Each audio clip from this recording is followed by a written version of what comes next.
অমিত শাহ এসে পৌঁছলেন এ রাজ্যে, ফের কেন্দ্রীয় স্বরাষ্ট্রমন্ত্রী এসছেন।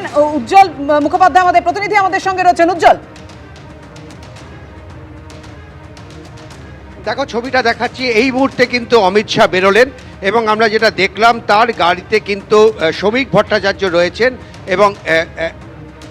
এবং শুভেন্দু অধিকারী রয়েছেন, দুজনেই রয়েছেন এবং অমিত শাহর কনভয় তুমি দেখতে পাচ্ছ। ভগবান শাহ যে ছবি দেখাচ্ছে, পরপর কনভয়গুলো কিন্তু বেরোচ্ছে এবং একটুখানি আগে, সামান্য কিছুক্ষণ আগে অমিত শাহ তিনিও কিন্তু গাড়ি থেকে বেরোলেন।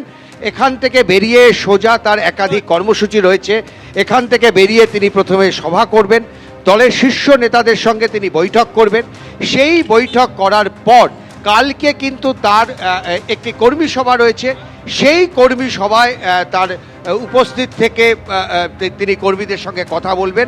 লোকসভার বিধানসভা নির্বাচনের আগে তার একাধিক কর্মসূচি এবং প্রত্যেকটাই অত্যন্ত গুরুত্বপূর্ণ।